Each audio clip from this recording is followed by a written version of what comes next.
चाळीसगाव इथं, आणि माझ्यासोबत आहेत यंग इंजिनियर शुभम पाटीलजी. ओके सर, धन्यवाद.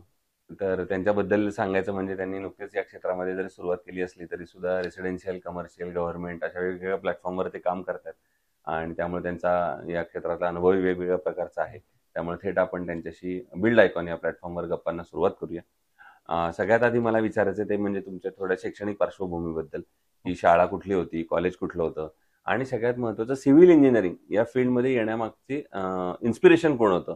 कुणामुळे तुम्हाला असं वाटलं की मी पण सिव्हिल इंजिनियर असंच बनेल? काय सांगाल? सर, माझं 10वी पर्यंतचं शिक्षण पारोळा येथील NES हायस्कूल या ठिकाणी झालं. त्यानंतर 10वीला चांगले पर्सेंटेज होते.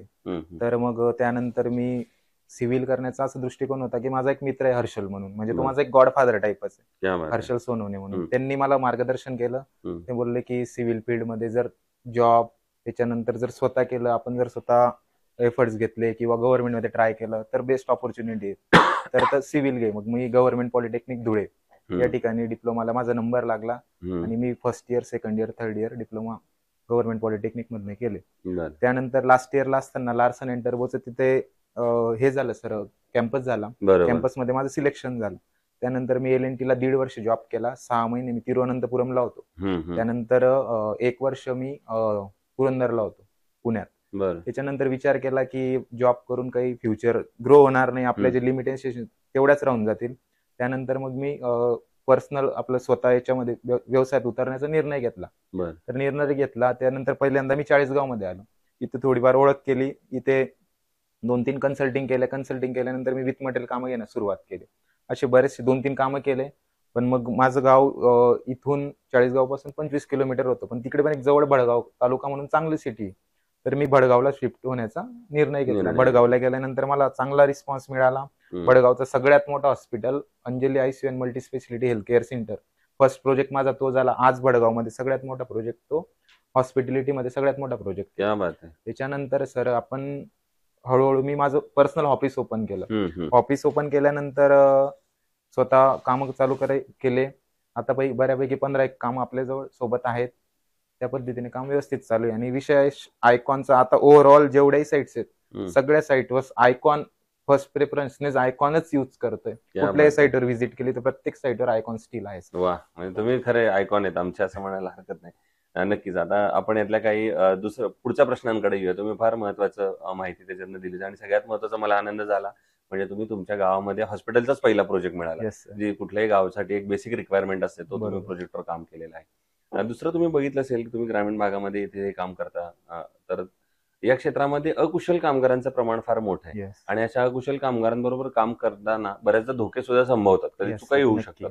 तर तुम्ही कशी ती परिस्थिती हाताळता साईटवर? सर, आता आम्ही ज्यावेळेस काम ऍक्च्युअल साईटवर ज्यावेळेस काम चालू असतं, सपोज एखाद्या वेळेस स्कॅप होल्डिंगवर जाऊन काम करतोय, तर आम्ही फर्स्ट प्रेफरन्स देतो की मेसन्स आहे, जे काही कार्पेंटर वगैरे, ते जर वरती गेले तर त्यांना सेफ्टी बेल्ट आपण कंपल्सरी केलेला, त्याशिवाय त्यांनी काम करायचं नाही. आता स्टील कटिंगच्या वेळेस आता नवीन ठिकाणी अनस्किल्ड लेबर ग्राइंडरने कटिंग करतात, तर स्टील कट करताना जर डायमीटर ऑफ बार 60 mm 20 जर असेल तर ते ग्राइंडर हे होतं, हॅमर होतं, त्याच्यामुळे त्यांना लागण्याचे चान्सेस असतात. त्यामुळे आपण प्रॉपर कटरनेच त्यांना स्टील कटिंग करायला लावतो. असे बरेचसे आपण प्रिकॉशन घेत असतो.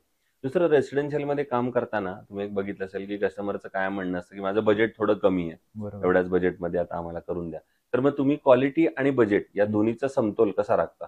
सर, ज्यावेळेस आपण रेसिडेन्शियल मध्ये काम करतो, तर ग्रामीण भागात काम करत असताना लोकांची टेंडन्सी घराला एक लिमिटेशन असतात. प्रत्येक जण असं नसतं की आपण एवढा खर्च केला पाहिजे. त्यांच्याकडे एक समथिंग अमाऊंट असते, त्यामध्ये त्यांना प्रोजेक्ट करावा लागतो. तर आपण त्यावेळेस त्याची क्वालिटी कॉम्प्रोमाइज नाही करत ना, आपण त्याचं म्हणजे त्याचं स्वप्न असतं, एक घर स्वप्न आहे, ते स्वप्नात पण आपण कॉम्प्रोमाइज नाही करत. अशा पद्धतीने आपण त्यांना काम करून देतो. दुसरं, गव्हर्नमेंटचे पण प्रोजेक्ट तुम्ही? हो सर, गव्हर्नमेंट. कुठल्या प्रकारचे प्रोजेक्ट तुम्ही आतापर्यंत? आता सर, आजच माझं एक भडगाव पासून 10 किलोमीटर छोटंसं खेडेगाव आहे, त्या ठिकाणी कॉन्क्रीट रोडचं काम चालू होतं. अच्छा, कॉन्क्रीट रोड्स आहेत, गटर्स आहेत, त्याच्यानंतर सभा मंडप वगैरे ते चालू आहे काम. दुसरं, कन्स्ट्रक्शन मध्ये जेव्हा स्टील निवडायची वेळ येते तेव्हा तुम्ही काय पॅरामीटर्स त्याला लावता? आणि ज्यावेळेस आपण स्टील निवडतो त्यावेळेस समोर आपण अप्रोच करताना कस्टमरला असं अप्रोच करतो की सपोज वेगवेगळ्या कंपनीचे स्टील आहेत, आयकॉनचं जर आम्ही प्रेफरन्स देतो, ज्यावेळेस आपण ते बेंडिंग करतो त्यावेळेस ते स्मूथली बेंडिंग होतं, कट होत नाही. त्यानंतर त्याची स्ट्रेंथ, त्याची टेन्साईल स्ट्रेंथ वगैरे ही इतर स्टीलपेक्षा आमच्या एक्सपिरियन्स नुसार चांगली, त्यानुसार आम्ही रेफरन्स देत असतो स्टीलचा. बरोबर. आता एक दुसरा वेगळा प्रश्न आहे, तो म्हणजे तुम्ही ज्या गावात आता समजा काम करता किंवा जळगाव जिल्हा तुम्ही टोटल बघितलेला आहे लहानपणापासून. तर जळगाव जिल्ह्याच्या विकासाचं विजन असं जर एक तरुण इंजिनियर म्हणून तुम्हाला विचारलं, तर तुमच्या डोळ्यासमोर कुठले मुद्दे येतात, ज्या मुद्द्यांवर किंवा ज्या क्षेत्रांवर आता काम करायची गरज आहे? जर जळगावचा एक सर्वांगीण विकास आपल्याला पुढच्या 15-20 वर्षात करायचा असेल, पुण्या मुंबईसारखं जळगाव जिल्ह्याला पुढे न्यायचं असेल, तर तुम्हाला काय वाटतं? कुठल्या सेक्टरवर काम करायला पाहिजे? तर जळगाव जिल्हा डेव्हलपिंग होण्यासाठी जर कॉरिडॉर टाईप जर काही झालं तर ते एक बेटर आहे. कारण त्याच्यात कसं आहे सर, कॉरिडॉर जर आलं, कारण आता सपोज इकडे नाशिक मोठी सिटी आहे, जळगावला तिकडून नागपूर कनेक्टेड होऊ शकतं, कारण रेल्वे जे असतो ट्रॅक आहे, जळगाव हे सेंटर आहे, इकडे मुंबई पण तेवढंच आहे, नागपूर पण तेवढं आहे, दोघं सिटी खूप मोठ्या ग्रोईंग आहे. त्याच्यानंतर नाशिकची एक बेस्ट म्हणजे एक विथिन 2 तासाच्या अंतरावर नाशिक आहे. जर अशी इन्फ्रास्ट्रक्चर डेव्हलपमेंट त्याच्यानंतर कॉरिडॉर जर आले तर जळगाव सिटी एक फास्टेस्ट ग्रोईंग होईल असं मला वाटतं. होऊ शकतं, बरोबर आहे. पण मग शासनानं काय पावलं उचलली पाहिजेत? आज जर तुमचा जो कॉरिडॉरचा त्याचा हे होता, तर तो जर प्रोजेक्ट अजून लवकर करायचा असेल, तर शासनानं काय पावलं उचलली पाहिजेत असं वाटतं? सर, ज्या प्रकारे आता जर सपोज समृद्धी महामार्ग झाला, हे बाहेरून कनेक्टिव्ह, जसं संभाजीनगर हे कनेक्टिव्ह, तसं जर जळगाव शहराला जर जोडण्याचा काहीतरी एक आंतरराष्ट्रीय महामार्ग चांगला मिळाला, तसाच आहेच आपला NH3, पण अजून जर फास्टेस्ट मिळाला तर जळगाव सिटी लवकर डेव्हलप होईल असं मला वाटतं. तसं सरकारने ते पावलं उचललं पाहिजे. दुसरं तुम्ही सांगितलं त्याप्रमाणे तुम्ही आयकॉनचा पहिला प्रेफरन्स कायमच असतो, आयकॉन स्टीलचा प्रत्येक कामाला. मग आयकॉन स्टीलच्या प्रॉडक्ट सोडून तुम्हाला अजून त्यांच्या ह्याच्याबद्दल, सर्व्हिस बद्दल, कॉस्ट बद्दल, क्वालिटी बद्दल काय तुमचं मत आहे? सर, आयकॉन स्टीलचा एक सगळ्यात मोठा बेनिफिट असा आहे की आता माझं जे ऑफिस आहे, महिन्यातनं 4 ते 5 वेळेस विथिन जास्त, त्यापेक्षा आयकॉन स्टीलचे जे इंजिनियर आहेत ते आमच्या ऑफिसला येऊन आम्हाला अप्रोच करतात की क्वालिटी हे त्यांचे प्रत्येक नवीन नवीन जे आलेले आहेत ऍक्टिव्हिटी ते आम्हाला सांगत चालतात. असे दुसऱ्या कंपनीचं नाहीये, म्हणजे ऍज इट इज. म्हणून त्याचं जर प्रॉब्लेमही आला तर आम्ही डायरेक्टली कॉन्टॅक्ट करू शकतो अदर कंपनीच्या. बरोबर. त्याच्यामुळे आम्ही प्रेफरन्स आयकॉनच देतो.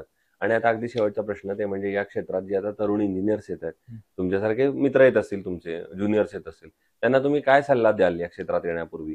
तर ह्या क्षेत्रात येण्यापूर्वी एक म्हणजे जे कम्युनिकेशन स्किल आहे लोकांशी, जर रुलर मध्ये काम करत असणार, लोकांची मेंटॅलिटी ही रुलरची थोडी म्हणजे तसं एक हे असतं, स्टँडर्ड मेंटेन नाही होत. शहरात आपण समजू शकतो, ग्रामीण भागात समजू नाही शकत. बरोबर. मग तसं जे कम्युनिकेशन स्किल, लोकांना समजून घेण्याचा दृष्टिकोन हा जर व्यवस्थित असला तर सिव्हिल मध्ये सक्सेस आहे. ओके.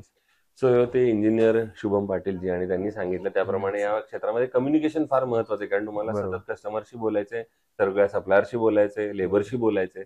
त्यामुळे ज्याप्रमाणे हे क्षेत्र कन्स्ट्रक्शनचं आहे, तेवढंच कम्युनिकेशनचं पण आहे. आणि जर दोन्ही तुमच्या गोष्टी चांगल्या परफेक्ट असतील तर या क्षेत्रामध्ये यश नक्की मिळेल.